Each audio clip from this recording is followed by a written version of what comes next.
I've chosen as a title for today's remarks, The Premier as Public Servant Leader.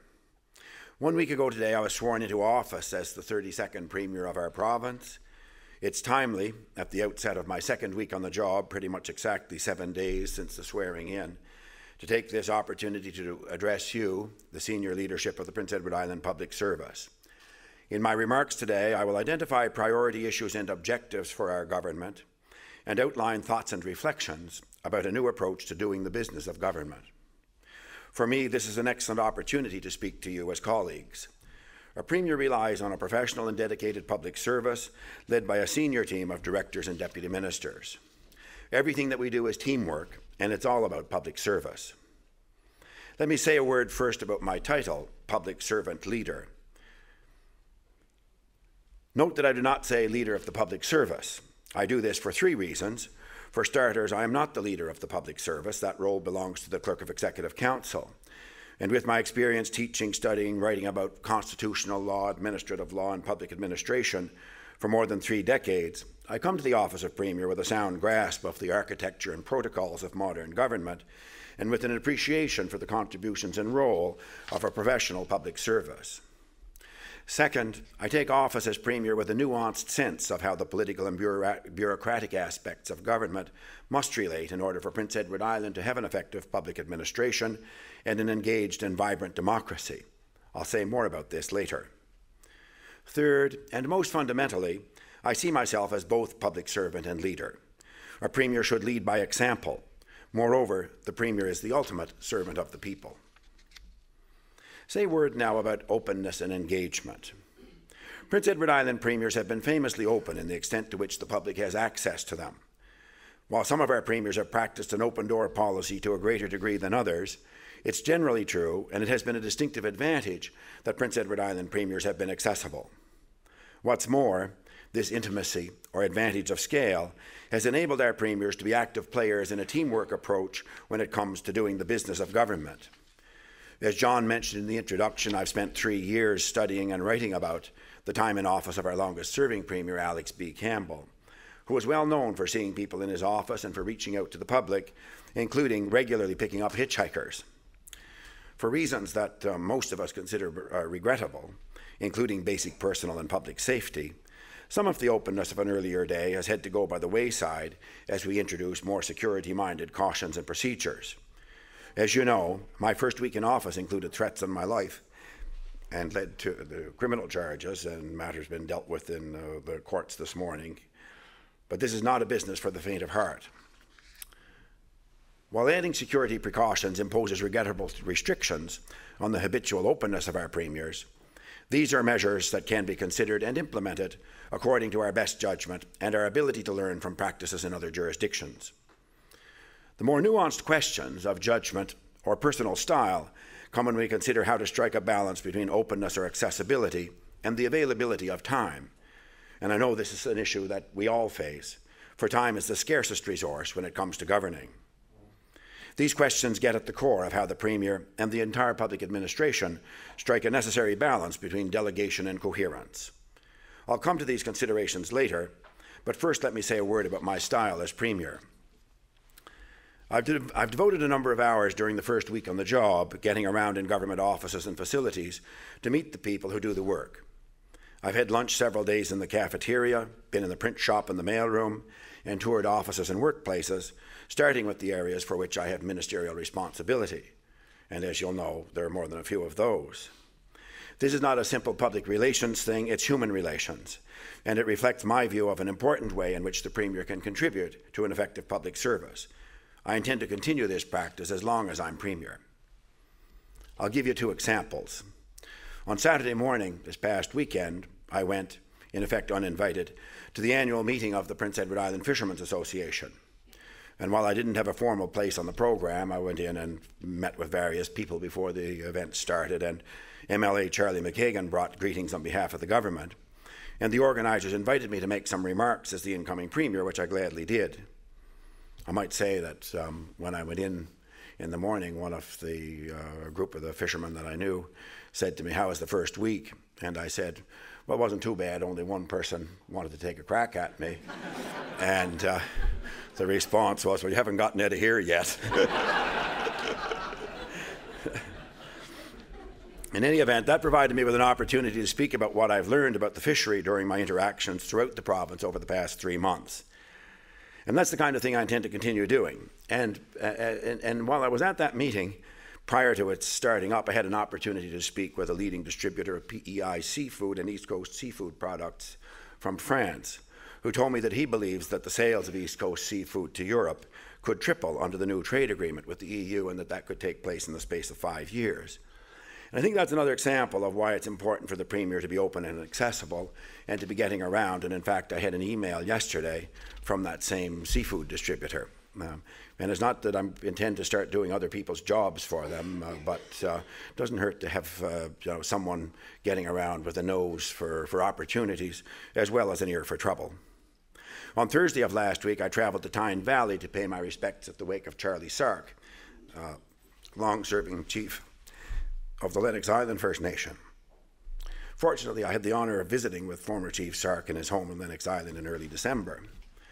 While I was at the wake, his widow, Doreen Sark, spoke to me with friendship and good nature, saying, it's too bad you can't come to the funeral tomorrow. It would be a great place for you to make a speech.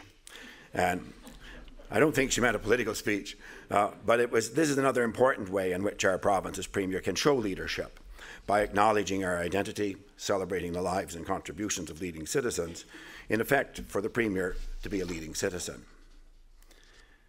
I'll say a word now about delegation and coherence, which I think really comes to the heart of the job of Premier and, in effect, how the political and bureaucratic aspects of government relate to each other and work well together.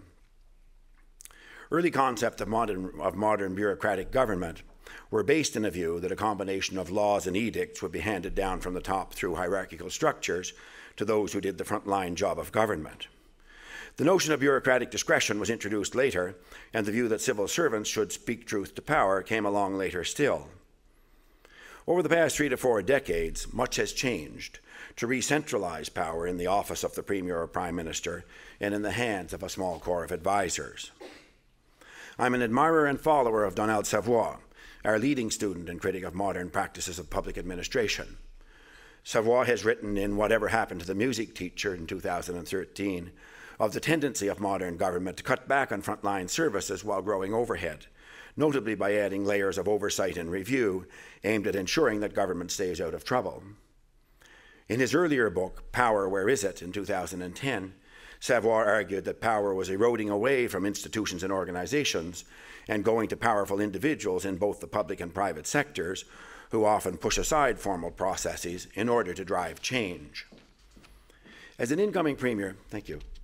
As an incoming Premier who has been both a student and a practitioner of public administration, I'm openly mindful of these developments or tendencies and of these critiques.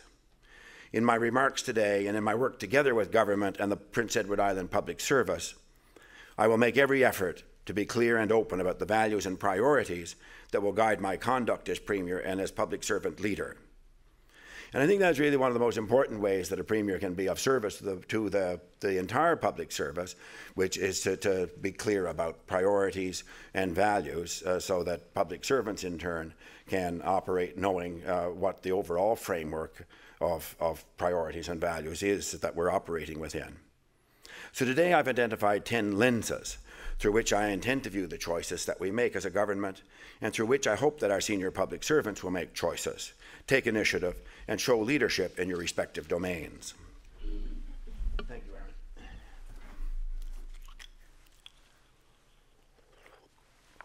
So the first of these 10 lenses is what I call a collegial lens. Everything that a government does is a form of teamwork.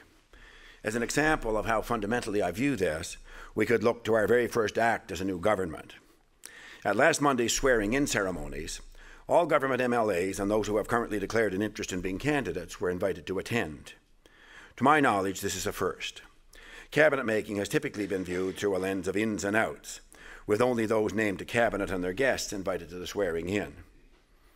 At the conclusion of last week's ceremony, I was positively delighted to the point of feeling almost a shiver of satisfaction to see that a spontaneous receiving line formed as our MLAs and current candidates went through to shake the hands of the new cabinet ministers and congratulate them. The impetus to view the swearing in as a team event starts with a basic constitutional insight. The essential reason that I was sworn in as Premier, even though I don't hold a seat in the legislature, is that I have the confidence of the largest caucus of MLAs. The cabinet, in turn, is chosen from among the caucus and gains its mandate because of an invitation from the Premier to serve. This basic starting point leads one to an attitude of humility and a perspective of teamwork. In other words, to know how you got the job. In turn, it leads to a properly grounded view of why and how the Premier exercises power.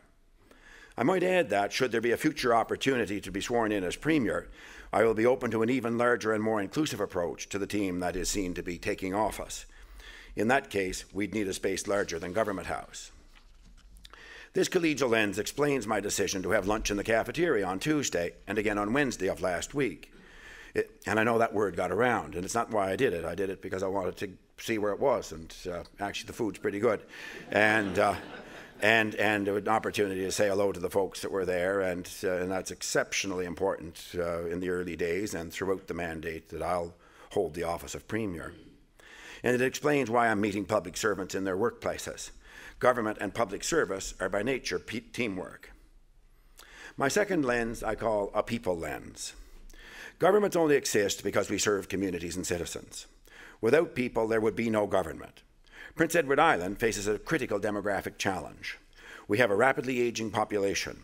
It could be argued that we are approaching a tipping point in terms of our ability to rejuvenate or to maintain our current population structure.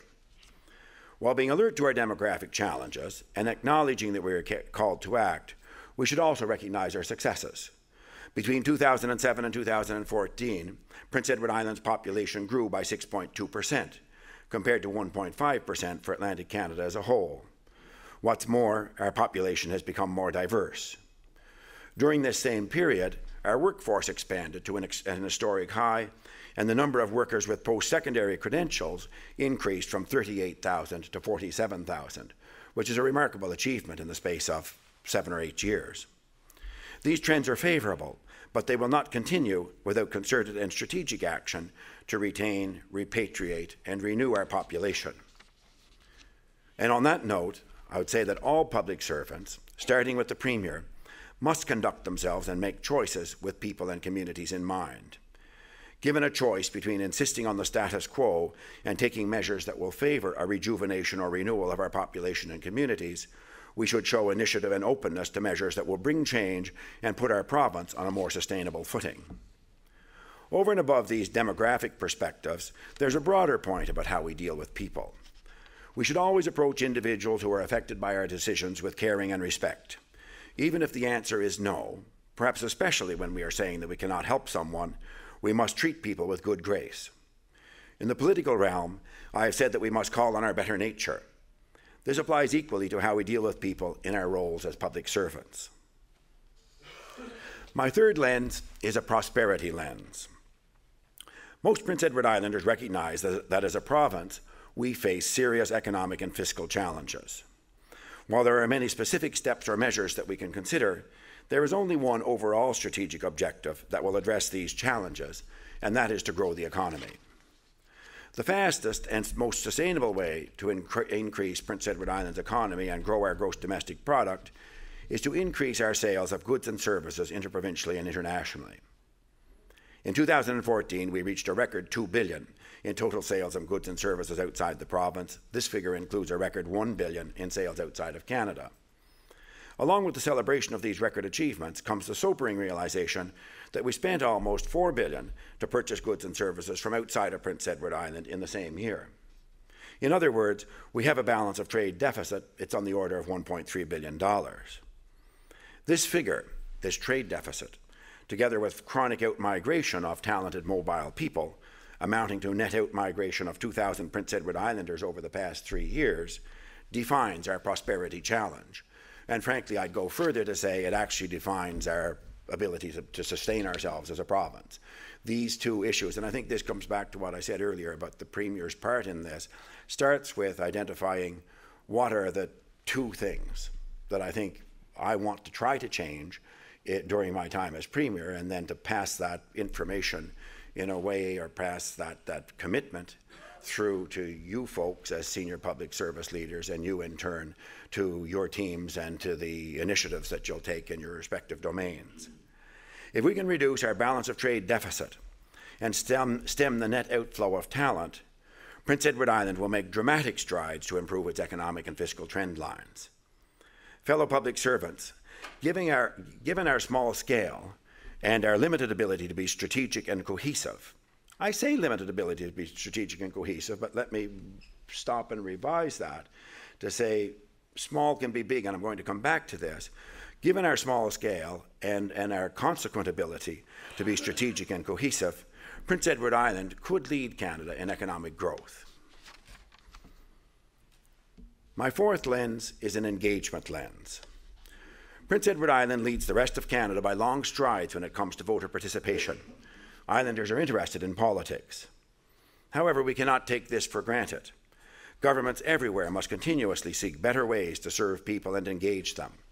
Government must be open and transparent and take full advantage of modern technologies and media platforms to facilitate access to information and knowledge of government programs and services. We must continuously look for new ways to obtain input from citizens and the community to inform government decisions and priorities. By listening carefully to citizens, we will make better decisions about public policy and its administration. Further, a properly grounded approach to listening will sustain government on a strategic policy course, and this is a practice, not just a practice, but a style and a commitment that I've been following and I intend to continue following in my own work politically and in my role as a public servant leader, is to listen and continue listening and learning, and over time I know that is going to sustain a strategic policy course, and that was probably the #1 lesson I drew out of Alex Campbell's success electorally and politically over a period of more than 12 years. The Premier can make a leading contribution to a culture of listening and caring by showing how it is done. As a province, we can be more competitive and we can build a unique reputation if we listen to each other and work together.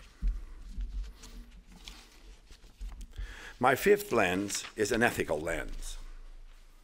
Public servants, starting with the Premier and Cabinet, must be ethical in all that we do.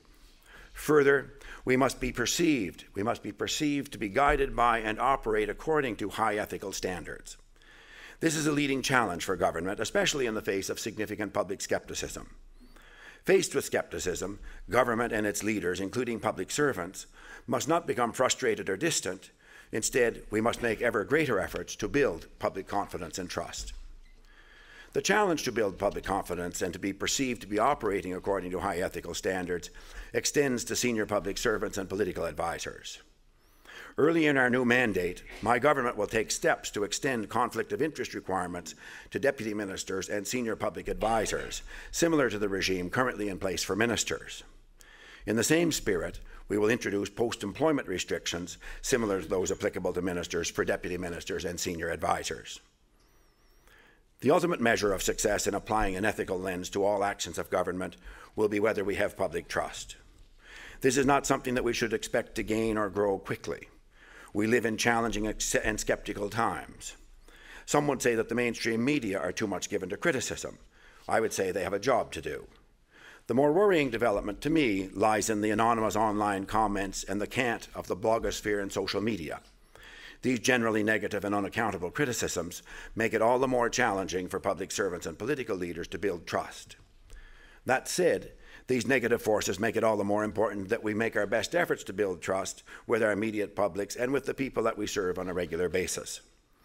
At the most basic level, people deserve timely attention and they deserve to understand the actions and decisions of public officials. That is our ultimate ethical responsibility, and let me say this again, I think that's really our ultimate ethical responsibility, is to explain what we are doing and why we are doing it. My sixth lens is a strategic lens, and in a sense this is a repetition of something that I've said before, but that's what's important about strategy, is to know what it is and keep repeating it. The first role of the Premier as public servant leader is to identify strategic priorities and communicate them to the public service and the entire community. Economic growth must be our top priority. With prosperity, our demographic trend lines will adjust, with the right strategic efforts and policies to reflect the fact that we are retaining, repatriating, and recruiting younger, talented, and a more entrepreneurial population. These strategic priorities, prosperity and population, will be reflected across government. They are not a substitute for commitments to deliver services such as health, education, social assistance, or environmental stewardship.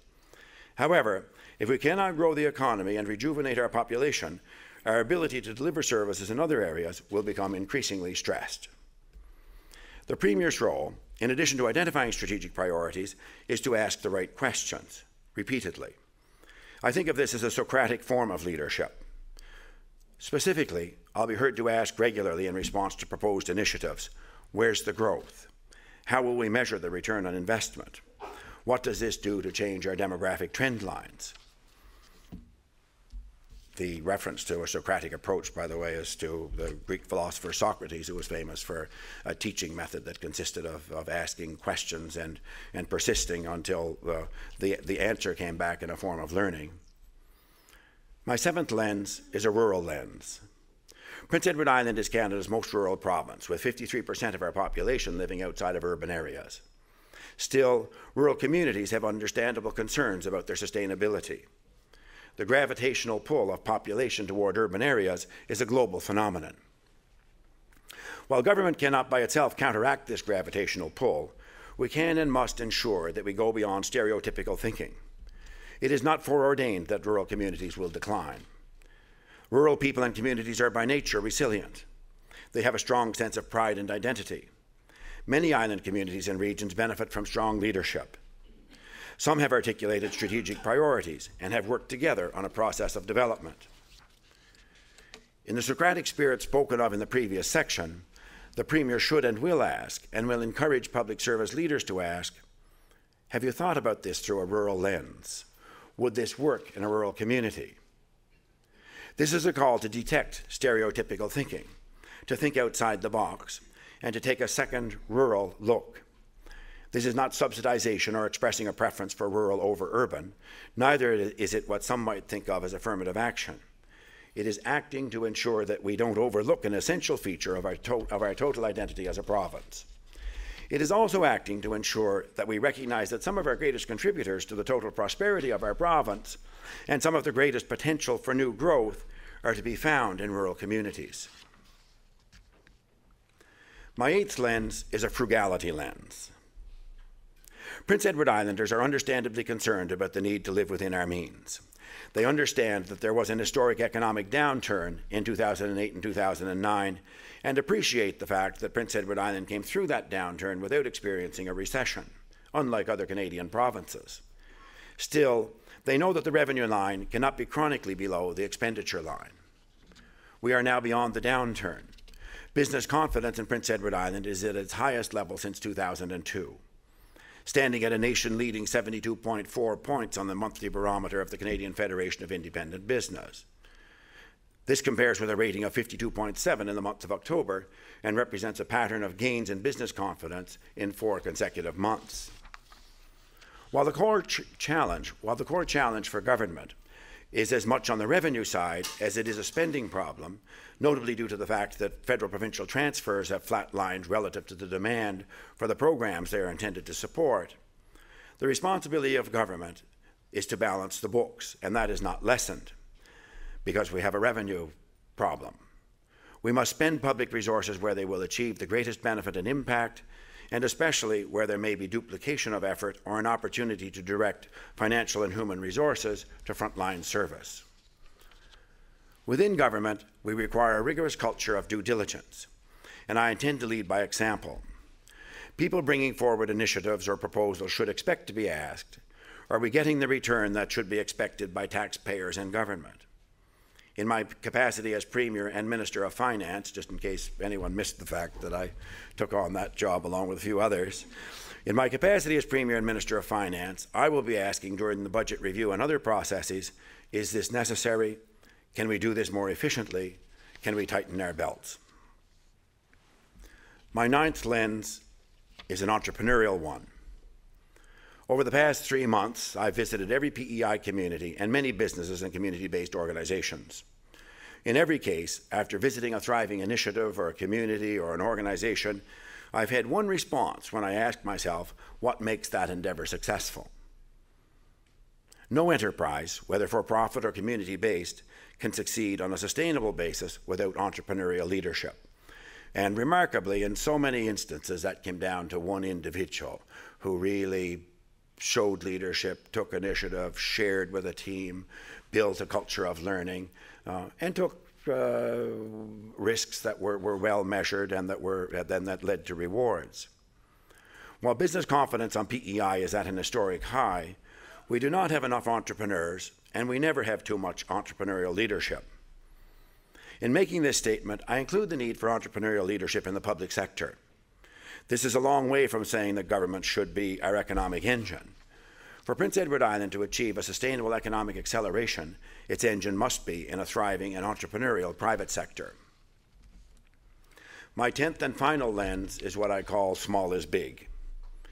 The key to transforming Prince Edward Island is to change the way we think about ourselves. Instead of thinking that we are too small to succeed in a big way, we must recognize that being small is the key to our success. Because of our scale and intimacy, we can make historic change and make it fast. We can pilot or model initiatives that to be scaled up or replicated elsewhere in Canada. We can ignite a takeoff in export sales, notably with the Canadian dollar trading below 80 cents to the US dollar. The downturn in the oil patch in Western Canada and the Newfoundland offshore could be seen as a source of talented workers and potential entrepreneurs to lead a speedy and lasting rebound in Prince Edward Island, rather than being seen as a setback in migrant worker revenues. However, for this to be a point of takeoff rather than a setback will require a concerted act of leadership and a collective desire to succeed. For Prince Edward Island to take off in this way, we will require a concerted and explicit initiative in sales and branding. Certain Prince Edward Island products, take the example of the blue mussel, are widely known even in places that don't know much about PEI. We should look to coordinate our diverse sales efforts to gain joint leverage for our high-quality products and services and in business prospecting. This is where government can add value, not in picking winners and losers or as the engine of economic growth, but as a promoter of the PEI brand and our firm belief that small can be big. So those are my 10 lenses, and this will be available in print form or digitally so that people can have a chance to review this. I'm turning now to the subject of access and influence. A big challenge for a premier coming to office is to strike an optimal balance between access and effective delegation, to be open to the public and a range of perspectives while being an effective team player, and to be open-minded and willing to change in response to criticism and debate while showing leadership and offering direction. To strike this optimal balance, one must be mature of both character and experience. One must be, according to the French expression, bien dans sa peau, well in one's skin. Beyond character, there is a practical question of access and influence.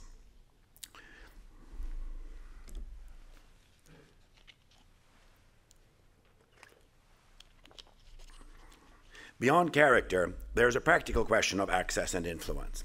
A premier must inevitably choose advisors and people with whom he or she has regular contact. It is critical that these be people of the highest ethical character and good judgment, that they be motivated by a strong sense of public service, and that they are able to draw upon a rich mix of experience. There is always a risk, and I think it's an inherent risk, that the Premier or Prime Minister will be captured within a circle that is too small, and that access itself will become a scarce commodity.